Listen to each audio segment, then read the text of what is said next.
Bonjour à vous, chers choisis de Jésus.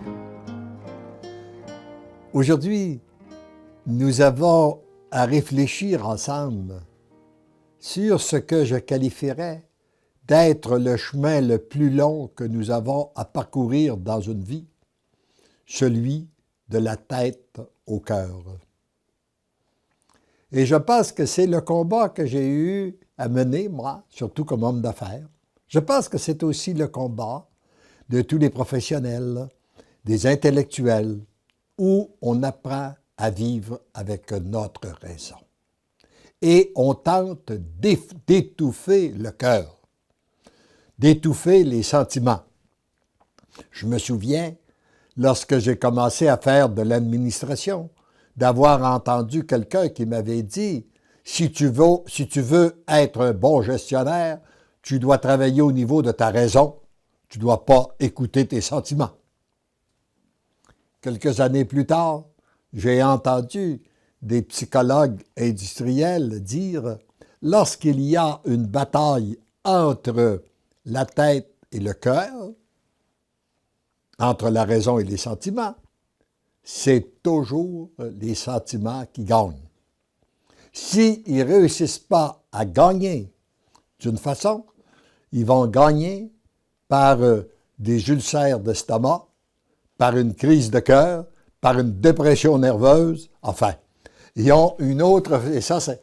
Alors, on ne peut pas vivre contre nature parce que nous sommes appelés, nous avons besoin des deux. C'est sûr que nous avons besoin des deux, mais lequel on met en priorité. Et pour établir une véritable relation avec notre Dieu, c'est notre cœur qui doit être en priorité et notre raison doit venir au service de notre cœur. Alors, voici le texte. Mon tout petit, laisse ton cœur prendre de plus en plus de place. C'est-à-dire, sois de plus en plus à l'écoute de ton cœur pour devenir l'amour. Ta raison et tes facultés doivent devenir au service de ton cœur et non l'inverse. C'est au niveau de ton cœur que j'entre en relation avec toi. Jamais au niveau de ton intelligence et de tes facultés. D'ailleurs, les gens qui cherchent Dieu uniquement au niveau de l'intelligence et des facultés, ils ont bien des chances de jamais le découvrir. Ça me rappelle le témoignage d'un ami médecin qui a été le premier doyen de la faculté de médecine ici dans ma ville, et que j'ai rencontré lorsqu'il avait 77 ans. Puis il m'a dit, moi, j'ai eu des problèmes avec ma foi toute ma vie. Parce que, c'est-à-dire jusqu'à l'âge de 75 ans, parce que je n'arrivais pas à comprendre comment un Dieu si bon peut permettre autant de souffrance. Il y a des choses que je peux comprendre dans la souffrance. Je peux comprendre, par exemple, que moi qui ai péché, j'ai besoin de souffrance pour être purifié. Ça, je comprends ça. Mais quand je vois un bébé qui vient au monde, qui souffre, lui, il n'a pas péché. Quand je vois des gens dans des pays sous-développés qui viennent au monde dans des circonstances difficiles et qui ont des grandes souffrances, ça, je n'arrivais pas à comprendre ça. Et ça a bloqué ma foi toute ma vie. Et à 75 ans, j'ai accepté que je n'avais pas ce qu'il fallait dans mon esprit pour comprendre le plan de Dieu. De la même façon que je n'ai pas ce qu'il faut pour comprendre que l'espace est infini. On aura beau me le dire, mais dans ma raison, à moi, oui, mais après. Qu'est-ce qu'il y a après? Ben oui, mais c'est infini. Mais non, mais après je ne peux pas comprendre ça. Alors, de la même façon, mon intelligence ne peut pas comprendre le véritable plan de Dieu. Il dit, depuis que j'ai accueilli ça, je n'ai plus de problème avec ma foi. Eh bien, nous n'avons pas besoin d'attendre à 75 ans pour accepter que nous n'avons pas ce qu'il faut dans notre intelligence pour comprendre la totalité du plan de Dieu. Et nous n'avons pas besoin de le comprendre non plus. Mais nous devons l'accueillir, comme nous devons accueillir son amour sans l'avoir mérité. À chaque fois que tu me permets d'y entrer, j'y entre immédiatement et j'occupe de plus en plus l'espace. Ton cœur se dilate à chaque fois. C'est un muscle qui se transforme à la suite d'exercices. Ça, c'est une bonne nouvelle. Dès qu'on ouvre un petit peu notre cœur par un oui faible, fragile, le Seigneur y entre et le cœur se dilate. Puis il se dilate de plus en plus à chaque fois et il peut de plus en plus accueillir l'amour et on peut vivre de plus en plus au niveau de notre cœur. Cette transformation ne fait que commencer. Il y a de la place pour beaucoup de transformations. Ce que tu vis dans ces moments privilégiés, principalement la nuit, parce que comme ceux qui ont suivi les livres voient bien que j'ai écrit la nuit, comme là le texte que je vous parle, il était 4h05 du matin, et ça faisait suite d'un temps de prière, va prendre de l'ampleur et de la densité et va devenir un état permanent.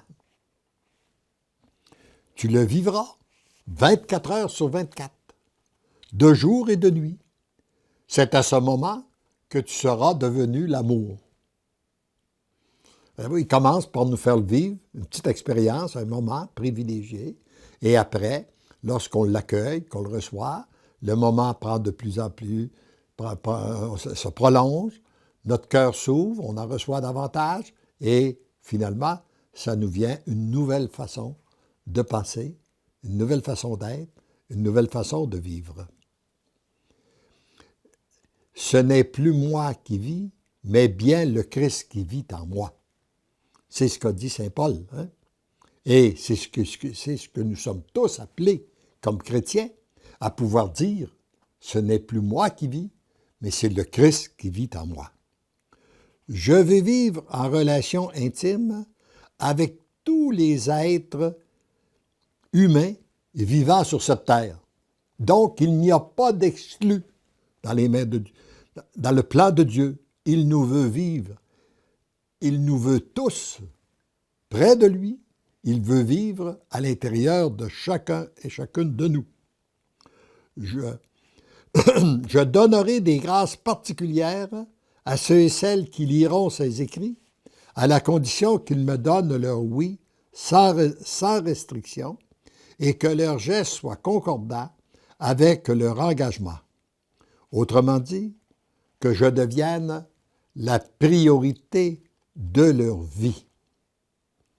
Voyez voir, lorsque j'ai écrit ça, je ne savais pas ce qu'il allait faire, mais aujourd'hui, j'en suis témoin. Ça m'a été confirmé dans par une multitude de personnes. Je pense au témoignage du cardinal de la Lettonie, que j'ai eu le plaisir de rencontrer à quelques reprises. Et il m'avait dit, ce livre-là est le plus beau livre qui m'a été donné de lire. Lorsque je suis arrivé au message au tout début du livre, sur le texte où Jésus t'a demandé, Léandre, acceptes-tu? Je te demande... J'ai une grande demande à te faire. Acceptes-tu d'être pour moi celui qui ne vit que pour moi, qui renonce à son bien-être, à son image, à sa réputation, surtout à ses pensées? Réponds-moi. Et dis-moi, j'ai compris que c'était à moi que le Seigneur posait la question et je me suis empressé de donner mon oui au Seigneur. Et je peux dire que le Seigneur pose la même question à tous les lecteurs et lectrices de ces livres-là. La personne n'est pas obligée de répondre. Mais si elle répond oui, elle va être inondée de grâce et d'amour tout au cours de la lecture de ce livre-là. Si elle ne répond pas, ça peut être un livre comme un autre, qui semble avoir beaucoup de répétitions, et puis qu'on ne comprend pas trop. Bon. Que tous soient prêts à tout abandonner pour me suivre. qu'ils soient prêts à renoncer à leur façon de voir, de penser et d'agir pour fixer leur regard sur le Père et par conséquent, tout attendre de lui, tout lui demander, tout accueillir, tout accepter de bon et de mauvais, de joie, de paix, d'amour, de peine et de souffrance, comme venant de lui, tout lui remettre, afin que le cœur soit complètement dégagé pour se laisser transformer et devenir l'amour. Commences-tu à comprendre l'importance de ta mission, qui est en même temps celle de toute l'humanité? Se laisser transformer pour que d'autres soient transformés. Vivre au niveau du cœur pour que d'autres vivent au niveau du cœur, de leur cœur. Devenir l'amour pour que d'autres deviennent l'amour. Heureux êtes-vous d'être choisi pour vivre ces temps privilégiés et où les grâces surabondent. Vous devenez l'amour, tu deviens l'amour, tendrement, je t'aime. Très souvent, nous déplorons un monde où le mal abonde. Eh bien, rappelons-nous que nous sommes aussi à une époque où les grâces surabondent. Amen.